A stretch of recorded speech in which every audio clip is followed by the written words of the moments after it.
and as I said, the concept. But the thing is, the background to why I wanted to call you is like this week has been so intense. Wow. Yeah, Yeah.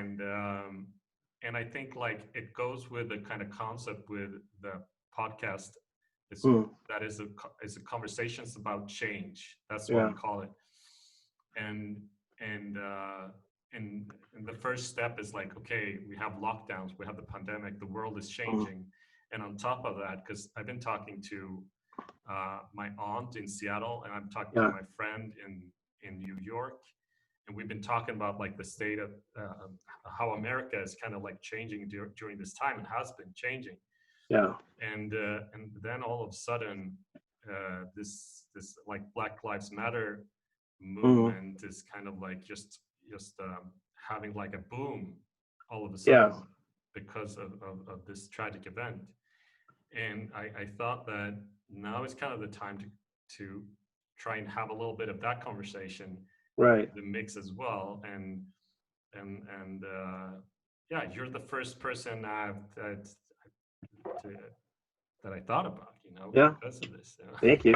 And you're so, and I know you're hard to get a hold of, Yes. but super happy to have you here uh, in the conversation.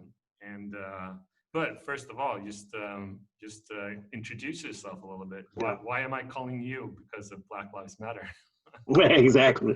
Have no idea. Those poor African Americans. Wow. No. Yeah. I think the thing about being both at this age and African American outside of the states, Yeah. and to see all these things happen with the whole legacy of Martin Luther King. That's it's disturbing. I mean, it's you know the thing is that you could still be afraid of police in the states, Yeah. uh, and so yeah, my name's Edward. Yeah.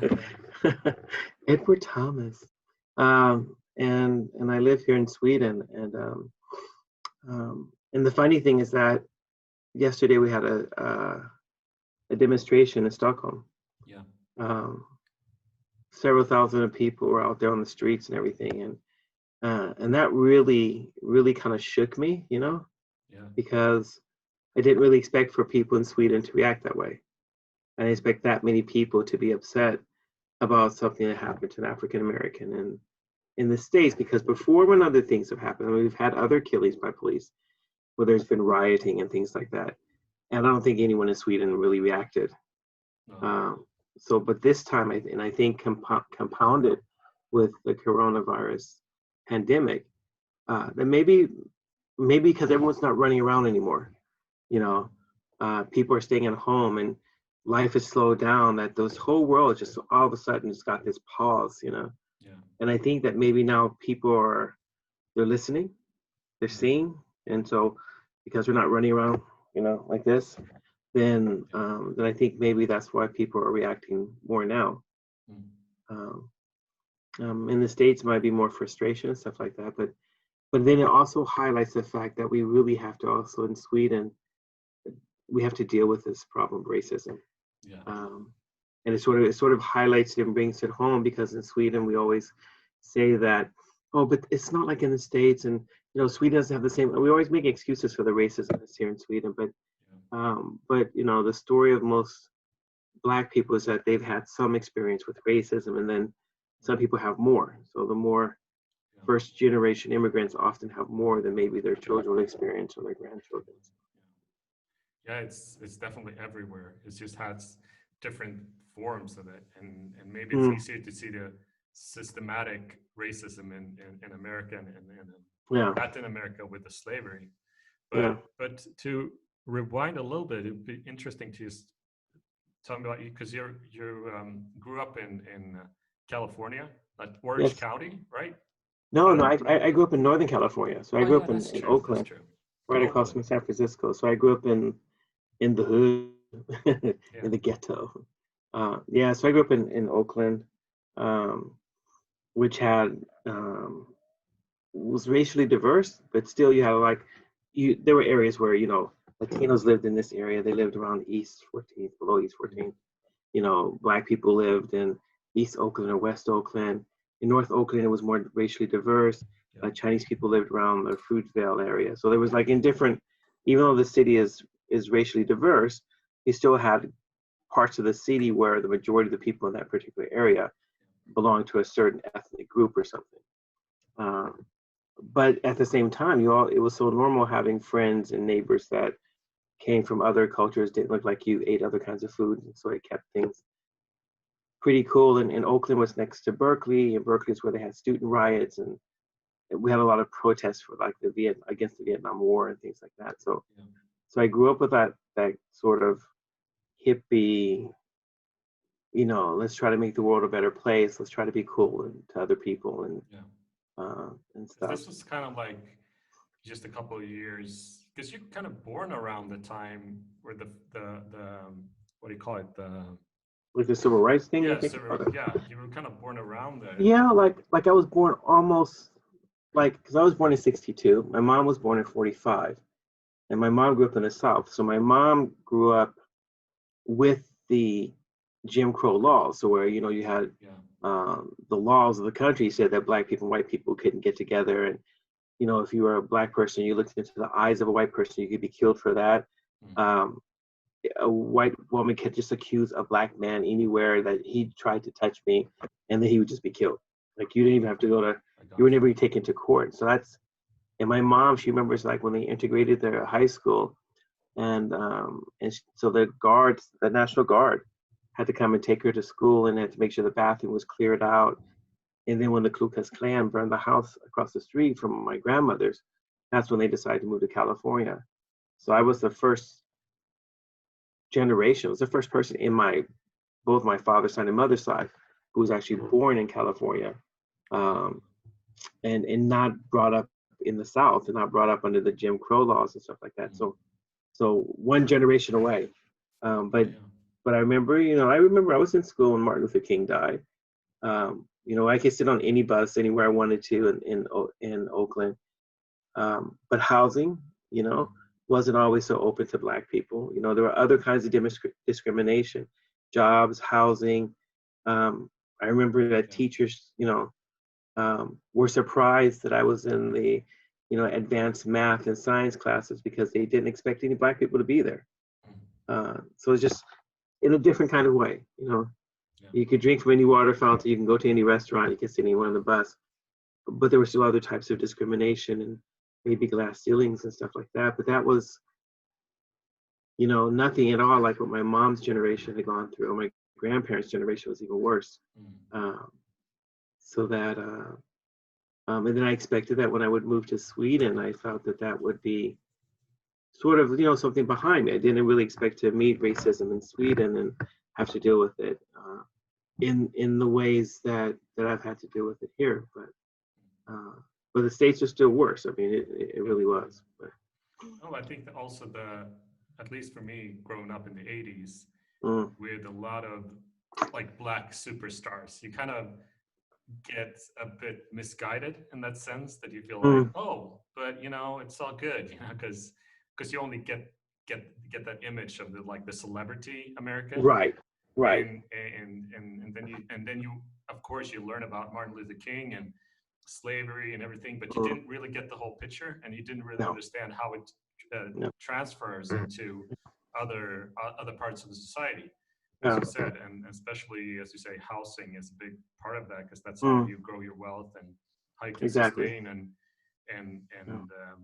get a loan from the bank to start your own business and all these opportunities. All those kind of things that you're denied, because just because of the skin color, not because of bad credit or you're not trustworthy or you don't have any experience. It's just the color of your skin, something you can't even choose or anything. I remember, since I was also listening to a lot of hip hop when I was growing up. Like it became like a thing here in the early 90s. Right. And you heard about all these groups like NWA singing like "Fuck the Police" and you understood. And there was this Rodney King, I think was his name. Yeah, yeah, There was Rodney King. Yeah, yeah, well, there was some of that stuff that you kind of realize that okay, this is a problem, but at least it's just like, oh, but it's not in the system as much. That's kind of like the thing that you thought like it was still something just like lagging yeah, behind a little bit. But just to fast forward to today, where or yeah. the last couple of years, I think, especially after Trump and after Obama, is Well, kind since of like the picture of America is kind of changing a lot for us here. And yeah, you well, I realize think it's yeah. where we what's happening is that the everyday racism that's always been part of America Yeah. is just being reported on now. Yeah. Yeah. People aren't glossing over that, and I think that for especially for people around the world, they have to remember that it was only a generation. It wasn't even a generation ago No. that it was okay to lynch a black person, hang a person by a tree, not no kind of justice. You never got to go to court. You never got to present your side. Just you were accused. That meant you were guilty, and a mob could come and hang you up on a tree. There's in some of my research and stuff with gospel choirs and gospel music and slavery. There are actually articles of people who wrote about. So they would have a lynching. They're going to lynch. These lynching was when they would hang a person and defame their body and stuff. And so people would come out, couple of hundred to 1,000 people to watch a black person be strung up on a tree. Sometimes they would cut off souvenirs, like cut off their toes and the ears and keep them as souvenirs and stuff like that.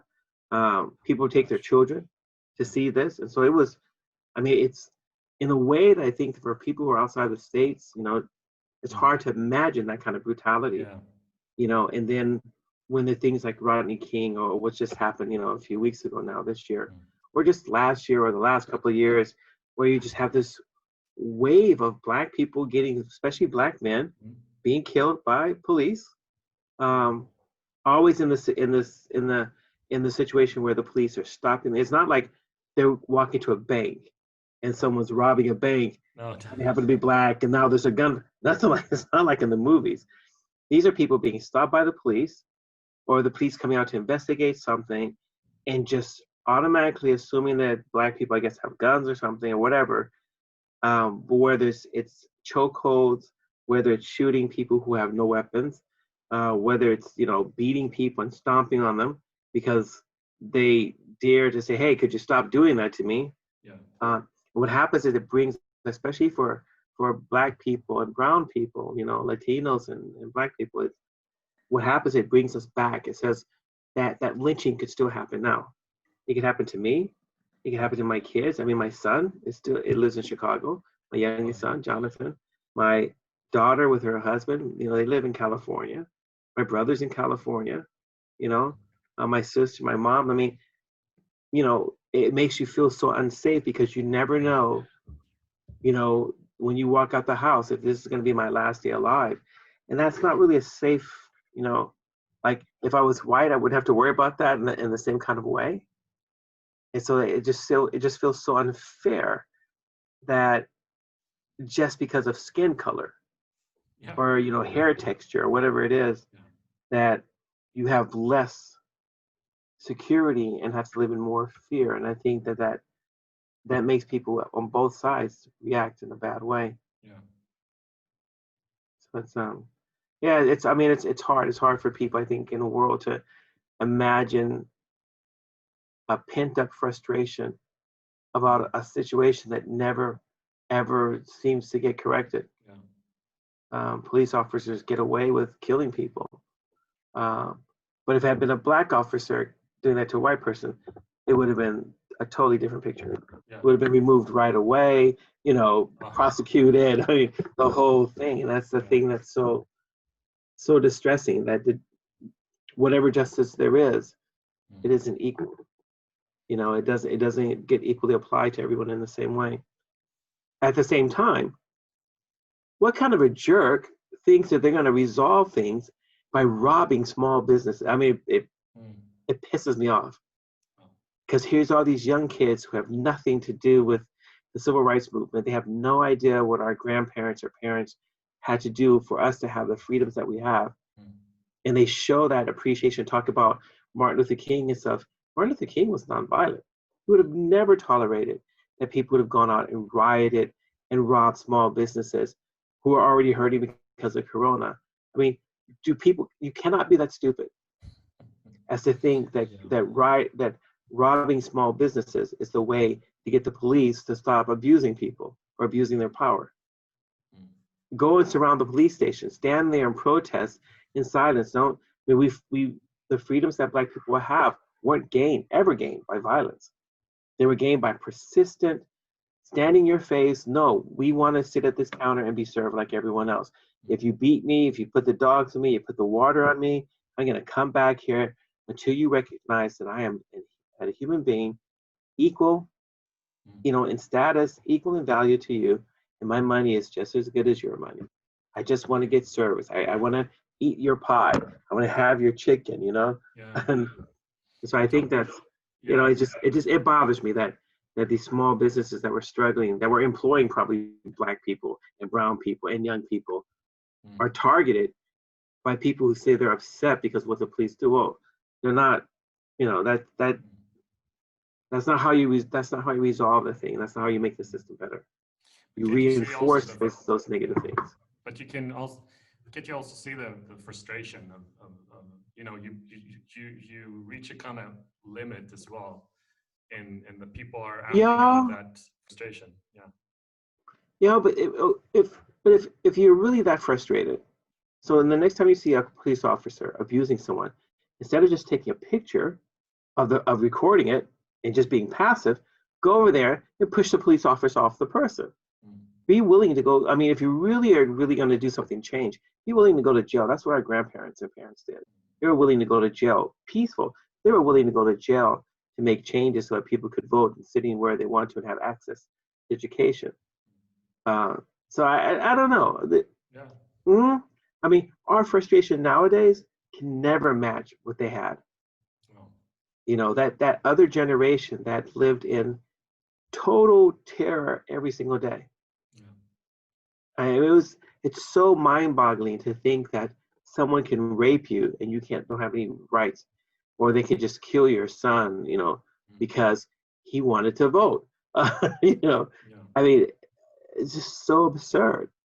Or because he corrected someone, or I mean, and that was, I mean, they were frustrated, but they learned how to bear that frustration so that it would lead to results.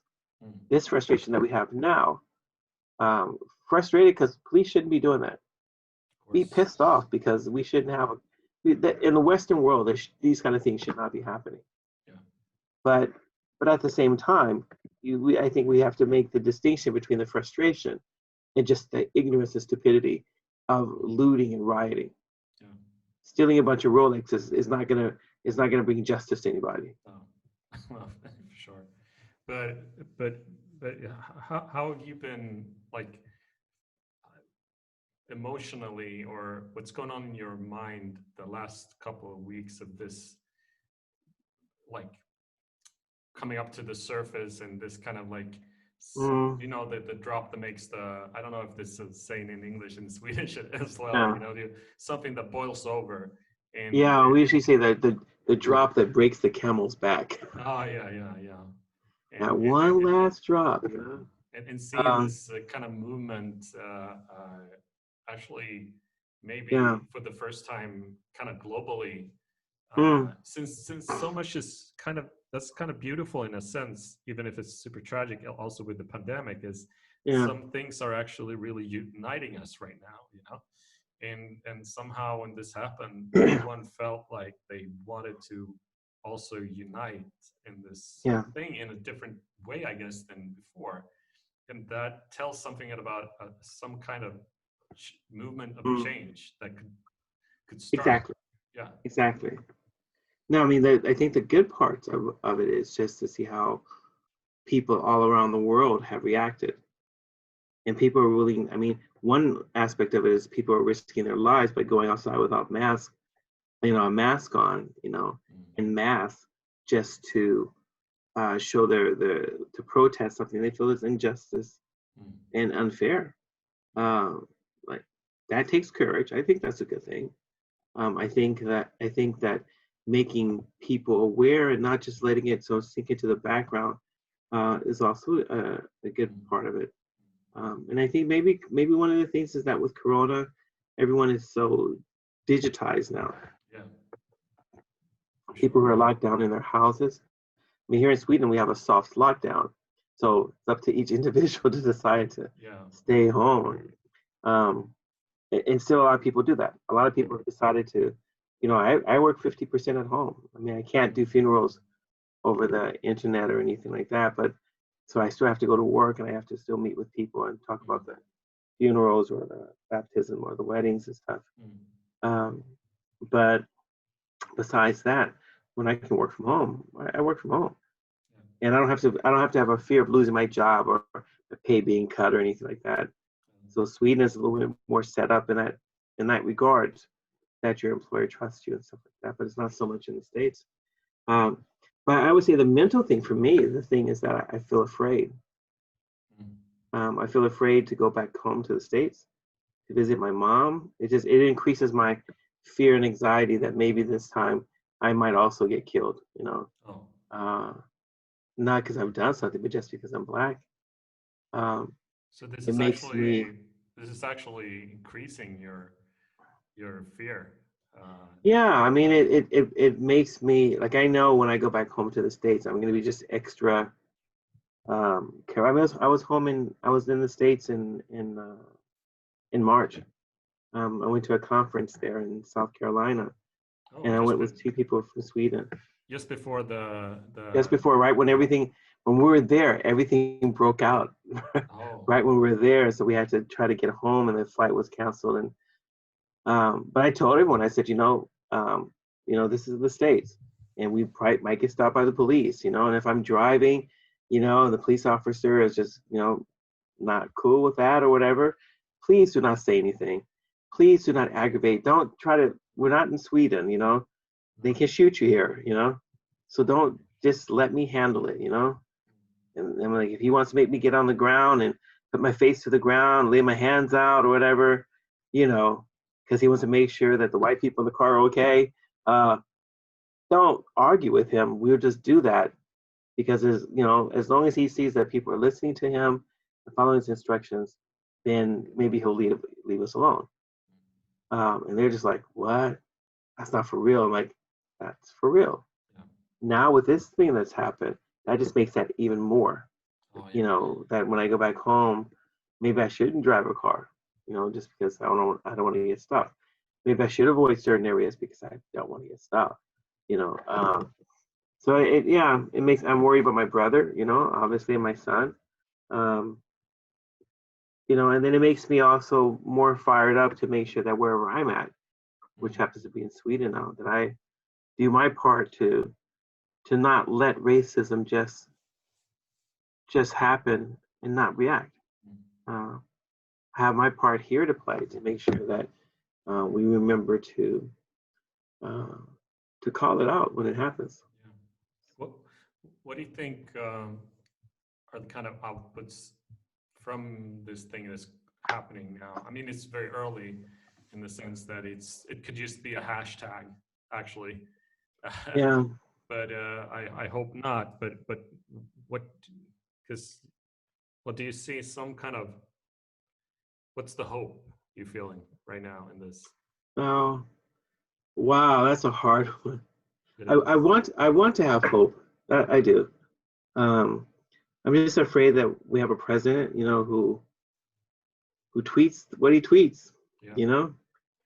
and that what it does is that, and we've seen this happen before, where when the Ku Klux Klan is demonstrating, I think it's in South Carolina, and he's like, well, there's some good people out there, and everyone else is like, it's the Klan. What good person was out? It's the Klan and the neo Nazis. Were there good people out there? No, but from his perspective, it is. Yeah. And so we have a president that has helped to increase the amount of racism, open racism in the states, to increase the amount of the boldness that people feel it's okay to do the things that for almost 40 years it's not been okay. So I want to have hope, but I feel like with the current administration and with our president's inability to be a leader that brings healing, we have a president that is bent on bringing division, and that's going to make this problem grow. So I feel like it might get worse. And now that he wants to call in soldiers, the army, to try to maintain law and order, that makes me feel like we're moving towards, becoming a military state where the president's going to take over all the power with the military and impose his will on everybody. At the same time, I would say that my hope is that I think that police officers should wear body cameras. I think it should be a law.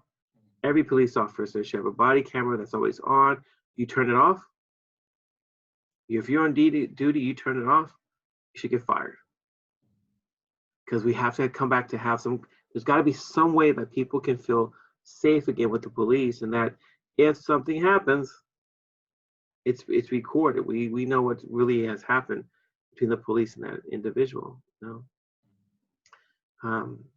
That's what I would hope. I would hope that there would be some national leadership and some courage that would implement true change.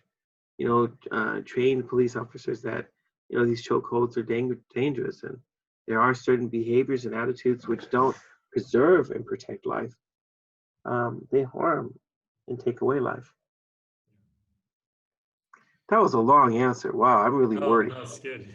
Well, I feel like I shouldn't take up too. I'm really happy you wanted to join. You already shared so much. We should do a part 2 of this and talk more. Yeah, I would love to. I would love to. That'd be really cool. Later on, to see how this develops, and we can catch up and go deeper. Because this was a bit spontaneous, just to touch ground about this, but hey, that was really nice what you shared. Thank you a lot. Thanks. Well, I would like to add that I hope what happens is that it raises consciousness for many, if we say, Afro Vikings or Afro Swedes, or those of us who have, whether you're African American, we're not that many in Sweden, but there's a lot of people with African, like from Africa, lineage, and that maybe it helps to bring some that particular plight, the glass ceiling here, that maybe there's some change, that maybe it's not really ready yet in the States, but maybe here in Sweden, maybe that we can start working on our own inequality issues, so that Black people are not underrepresented within society, or where the unemployment rate among Black people is higher than among anyone else in Sweden, any other group of people. And so maybe that's some of the things that we can do to help to eliminate some of those barriers, so that everyone has access to the good life these high taxes here in Sweden, afford us. Sweden's a good place to live, but it should be equal access to everyone. Everyone pays the same amount on their taxes. So great last thank you, man. Thank you.